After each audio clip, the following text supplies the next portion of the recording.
Hello everyone, myself Dr. Premlata Vikal, Assistant Professor of Botany from SRK Government PG College, Rajsamand. आज के video में हम पढ़ेंगे sporophytic phase in रिक्शिया, यानी कि रिक्शिया में स्पोरोफाइट का डेवलपमेंट किस प्रकार से होता है, किस प्रकार का स्पोरोफाइट होता है, स्पोर्स किस प्रकार से बनते हैं, तो इन सब की चर्चा हम आज के वीडियो में करेंगे। Sporophytic phase in Riccia, fertilisation के साथ ही यहाँ पे स्पोरोफिटिक फेज की भी शुरुआत हो जाती है। फर्टिलाइजेशन से यहाँ पे जब मेल गैमीट और फीमेल गैमीट फ्यूज करेंगे तो फर्टिलाइजेशन होकर के यहाँ पे बनेगा जायगोट। ये जायगोट साइज में इंक्रीज होता है और पूरी वेंटर की कैविटी को कवर कर लेता है या पूरी वेंटर की कैविटी में एंक्लोज्ड हो जाता है। जब फर्टिलाइजेशन होता है तो ये फर्टिलाइजेशन जो है वो वेंटर की वॉल लेयर को भी एक्टिव कर देता है डिवाइड करने के लिए। इसमें भी यहाँ पे डिवीजन होते हैं एंटीक्लाइनल और पेरिक्लाइनल डिवीजन, जिसकी वजह से यहाँ पे 2 लेयर्ड कैलेप्ट्रा का निर्माण होता है। कैलेप्ट्रा यानी कि गोपक। ये कैलेप्ट्रा का जो इसमें जो डिविजन्स होते हैं वो स्पोरोफिटिक या स्पोरोफाइट के डेवलपमेंट के साथ साथ इसमें भी डिविजन्स होते रहते हैं। जैसे जैसे स्पोरोफाइट की साइज इंक्रीज होगी वैसे वैसे ये कैलेप्ट्रा भी डिवाइड करते हुए इंक्रीज करेगा और इसके चारों तरफ कवर बना लेगा जो कि इसको प्रोटेक्ट करने का काम करता है। तो यहाँ पे जायगोट में यहाँ पे सबसे पहला जो डिवीजन होगा वो ट्रांसवर्स डिवीजन होगा, यानी कि अनुप्रस्थ काट होगा, जिसकी वजह से 2 कोशिकाएं बनेंगी। जो बाहर वाली जो कोशिका है वो कहलाती है एपीबेसल सेल और नीचे वाली कोशिका कहलाती है हाइपोबेसल सेल। एपीबेसल सेल को हिंदी में कहा जाता है अध्याधर कोशिका, हाइपोबेसल सेल को कहा जाएगा अधराधर कोशिका। इसके बाद जो नेक्स्ट डिवीजन होगा वो जो फर्स्ट डिवीजन ट्रांसवर्स डिवीजन हुआ है तो जस्ट इसके राइट एंगल पर यानी कि वर्टिकल डिवीजन होगा, जिसकी वजह से यहाँ पे 4 कोशिकाओं का समूह बन जाएगा। ये 4 कोशिकाओं का जो समूह है ये कहलाता है क्वाड्रेंट स्टेज। कुछ स्पीशीज में यानी कि रिक्शा के कुछ स्पीशीज में यहाँ पे फर्स्ट डिवीजन ट्रांसवर्स डिवीजन होता है, उसके बाद जो नेक्स्ट डिवीजन होता है वो भी इन दोनों सेल्स में ट्रांसवर्स डिवीजन होता है, जिसकी वजह से यहाँ पे 4 सेल्ड फिलामेंटस एम्ब्रियो बन जाता है। लेकिन मोस्ट ऑफ द स्पीशीज में जो डिवीजन होता है वो फर्स्ट ट्रांसवर्स डिवीजन के बाद जस्ट उसके राइट एंगल पे वर्टिकल डिवीजन होकर के क्वाड्रेंट स्टेज का निर्माण होता है। इन 4 कोशिकाओं में ये जो क्वाड्रेंट स्टेज है यानी कि जो 4 कोशिकाओं का जो समूह बना है इनमें फिर से वर्टिकल डिवीजन्स होते हैं, जिसकी वजह से यहाँ पे 4 से 8 कोशिकाओं का निर्माण होता है। ये स्टेज कहलाती है ऑक्टेंट स्टेज। अब इस ऑक्टेंट स्टेज में यहाँ पे हम देखेंगे यहाँ पे ये जो सेल्स हैं ये सेल्स में फिर से इसमें कई सारे डिविजन्स होते हैं या विभाजन होते हैं। विभाजन करके यहाँ पे कम से कम 20 से 40 कोशिकाओं का समूह बन जाता है। जैसे यहाँ पे हम देख रहे हैं ये 20 से 40 कोशिकाओं का समूह बन जाता है। ये सभी कोशिकाएं जनरली गोलाकार होती हैं यानी कि राउंड शेप में होती हैं। इस स्टेज पे फिर यहाँ पे जो बाहर की तरफ जो कोशिकाएं हैं उनमें एक पेरिक्लाइनल डिवीजन होता है। पेरिक्लाइनल डिवीजन होने की वजह से जो आउटर लेयर है वो आउटर लेयर ऑफ सेल्स कहलाती है एम्फिथीशियम, और जो अंदर के जो सेल्स हैं यानी कि जो सेंटर में जो सेल्स हैं जो कोशिकाओं का समूह है वो कहलाता है एंडोथीशियम। एम्फिथीशियम को हिंदी में कहा जाएगा कह सकते हैं बहिस्थीशियम और एंडोथीशियम को कहा जाएगा अंतःस्थीशियम। तो यहाँ पे इस तरह से एम्फिथीशियम और एंडोथीशियम का फॉर्मेशन होता है। एम्फिथीशियम में फिर फर्दर एंटीक्लाइनल डिविजन्स होते हैं, जिसकी वजह से ये एक सिंगल लेयर्ड जैकेट का निर्माण करती है। ये स्पोरोफाइट का जैकेट बनाने का काम करती है या इससे जैकेट बनती है। एंडोथीशियम की कोशिकाओं में फिर से कई सारे डिविजन्स होंगे, वो वेरियस प्लेन्स पे होंगे, यानी कि कहीं पे ट्रांसवर्स डिवीजन होगा, कहीं पे एंटीक्लाइनल डिवीजन होगा, कहीं पे वर्टिकल डिवीजन होगा।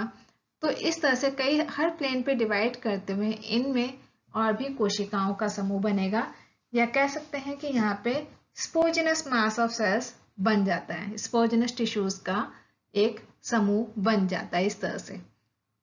ये स्पोजिनस सेल्स जो है इसके जो लास्ट स्टेज की जो सेल्स होंगी वो कहलाती हैं स्पोर मदर सेल्स, यानी कि बीजाणुजन या बीजाणु मात्र कोशिकाएं, यानी कि स्पोर जो लास्ट स्टेज होगी ये स्पोरजेनस टिश्यू की वो कहलाती हैं स्पोर मदर सेल्स या बीजाणु मात्र कोशिकाएं। ये बीजाणु मात्र कोशिकाएं, इनमें से ये जो सेल्स हैं जो स्पोर मदर सेल्स बनी हैं, ये सभी सेल्स फर्टाइल नहीं होती। इनमें से कुछ सेल्स जो है वो अबॉर्टिव होती है, यानी कि रुद्ध वृद्धि होने की वजह से ये आगे फर्दर डिवाइड नहीं कर पाती हैं और ये डिग्रेड हो जाती हैं, डिसइंटीग्रेट हो जाती हैं और फ्लूइड लाइक मास बना लेती हैं, जिन्हें कहा जाता है नर्स सेल्स या पोषक कोशिका। ये जो पोषक कोशिका, ये जो नर्स सेल्स बन रही है, यानी कि जो स्पोर मदर सेल्स फर्टाइल नहीं हैं, जो अबॉर्टिव हो गई हैं, तो ये सेल्स जो हैं डेवलपिंग स्पोर मदर सेल्स को न्यूट्रिशन प्रदान करने का काम करती हैं। इसके आगे हम डिवीजन तो यहाँ पे जब स्पोर मदर सेल्स हैं, यहाँ पे स्पोर मदर सेल में फिर स्पोर मदर सेल में मियोसिस होगा। मियोसिस में जो फर्स्ट डिवीजन होता है, जैसे हम कहते हैं कि रिडक्टेंट डिवीजन होता है जिसमें कि क्रोमोसोम नंबर्स हाफ होते हैं, तो मियोसिस के रिजल्ट से यहाँ पे और नेक्स्ट डिवीजन जो होगा वो माइटोटिक डिवीजन होगा। तो as a result of meiosis there will be formation of 4 cells, a group of 4 cells, जिसको हम कह सकते हैं कि यहाँ पे जो बन रहे हैं 4 हैप्लॉइड सेल्स बन रही हैं और ये जो 4 सेल्स बन रही हैं ये टेट्राड के फॉर्म में अरेंज्ड रहती हैं। ये इसलिए हम इसको कहेंगे स्पोर टेट्राड। यहाँ पे टेट्राहेड्रल फॉर्म में अरेंज रहती हैं। ये 1 2 3 स्पोर्स हमें नजर आ रहा है और एक जो स्पोर है वो इसके पीछे की तरफ अरेंज्ड है। तो इस तरह से स्पोर मदर सेल में मियोसिस होकर के यहाँ पे स्पोर टेट्राड का फॉर्मेशन होता है। ये स्पोर टेट्राड जो है ये स्पोर मदर सेल्स की वॉल में ही एंक्लोज्ड हैं। स्पोर्स जो है कैलोस सिक्रीट करती हैं अपने चारों तरफ और कैलोस के अंदर की तरफ ये फिर वॉल सिक्रीट करती हैं, यानी कि स्पोर की वॉल बनाती हैं जिसे कहा जाता है स्पोरोडम। तो इस प्रकार से हम देखेंगे ये इस प्रकार से टेट्राहेड्रली अरेंज्ड है और ये फिर सभी सेल्स जो हैं ये जो स्पोर टेट्राड जो बना है फिर लेटर जब स्पोर वॉल बन जाती है या स्पोरडम बन जाती है, उसके बाद कैलोस और स्पोर मदर सेल की जो वॉल लेयर है वो डिग्रेड हो जाती है और ये चारों स्पोर्स जो हैं वो फ्री हो जाते हैं स्पोरजिनस कैविटी के अंदर या फिर स्पोरफाइट की जो कैविटी है उसके अंदर ये फ्री हो जाते हैं।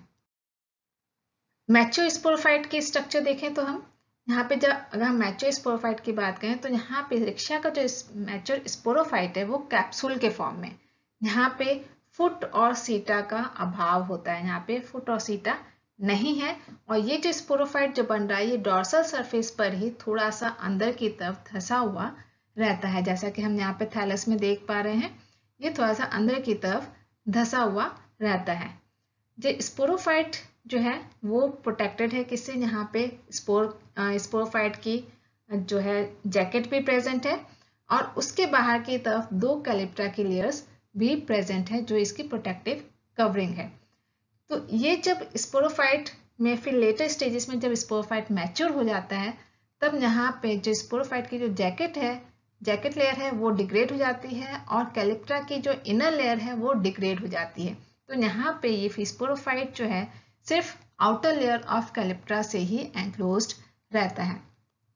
तो सभी स्पोर्स जो है आउटर लेयर ऑफ कैलिप्टा के अंदर यहाँ पे एंक्लोज्ड दिखाए गए हैं सभी स्पोर। अब यहाँ पे स्पोर बनने के साथ ही गैमेटोफिटिक स्टेज की शुरुआत हो जाती है, यानी कि 2n स्टेज जो है स्पोरोफाइट की जो है लास्ट स्टेज जो है वो स्पोर मदर सेल है जो 2n है और मियोसिस होने के साथ ही स्पोर बन जाते हैं और स्पोर बनने के साथ ही यहाँ पे गैमेटोफिटिक फेज की शुरुआत हो जाती है। फिर आगे हम इसका डिस्पर्सल ऑफ स्पोर रिक्शा में किस प्रकार से होता है, यहाँ पे इसके डिस्पर्सल के लिए कोई स्पेशल मैकेनिज्म नहीं है। स्पोर्स तुरंत ही मीन्स बनने के साथ ही तुरंत ही बाहर रिलीज भी नहीं होते हैं। ये जैसा कि हम जानते हैं कि स्पोरोफाइट जो है वो थैलस में धंसा हुआ रहता है, यहाँ पे फुट और सीटा का अभाव होता है, सिर्फ कैप्सूल ही है जो स्पोरोफाइट को रिप्रेजेंट कर रहा है यहाँ रिक्शा में। तो यहाँ पे कोई स्पेशल मैकेनिज्म नहीं है स्पोर्स के डिस्पर्सल के लिए। स्पोर्स लगभग 1 साल तक थैलस में ही पड़े रह सकते हैं और ये बाहर तभी आएंगे जब थैलस डिग्रेड हो जाएगा। थैलस डिग्रेड हो जाएगा साथ में जो आउटरमोस्ट लेयर ऑफ कैलिप्टा जो प्रेजेंट है वो भी डिग्रेड हो जाएगी। उसके बाद ही स्पोर जो है वो बाहर की तरफ रिलीज हो जाते हैं और एयर के द्वारा ये डिफरेंट जगह पर डिस्पर्स हो जाते हैं। तो हम कह सकते हैं कि यहाँ पे थैलस के डेथ एंड डिके के बाद ही स्पोर जो है वो बाहर रिलीज हो सकते हैं। स्पोर की संरचना को हम देखें तो स्पोर्स बहुत ही छोटी साइज के होते हैं। इनका जो डायमीटर होता है वो लगभग 0.05 से 0.12 मिलीमीटर तक का होता है। स्पोर्स हैप्लॉइड हैं, यानी कि n फेज को रिप्रेजेंट कर रहे हैं, n number of chromosomes present है। स्पोर जो है गैमेटोफिटिक फेज की शुरुआत भी है। स्पोर बनने के साथ ही गैमेटोफिटिक फेज की भी शुरुआत हो जाती है। ये स्पोर जो है यूनिन्यूक्लिएट है, यानी कि सिंगल न्यूक्लियस प्रेजेंट है। पिरामिडल इन शेप, यानी कि ऑलमोस्ट ट्रायंगुलर शेप के प्रेजेंट है।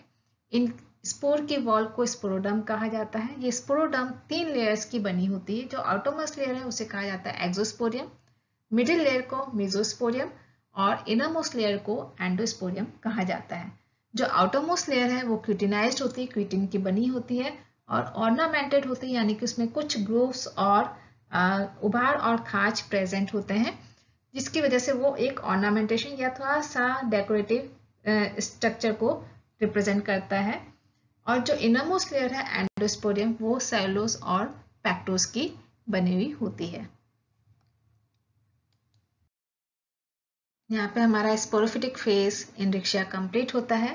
यहाँ पे हमने डिटेल में स्टडी किया कि स्पोरोफाइट किस प्रकार से बन रहा है, यानी कि जो स्पोरोफाइट बनने की जो शुरुआत है वो ज़ायगोट से हो रही है और स्पोर बनने के साथ ही ये खत्म हो रही है। स्पोर बनने के साथ ही यहाँ पे गैमेटोफिटिक फेज की शुरुआत हो जाती है।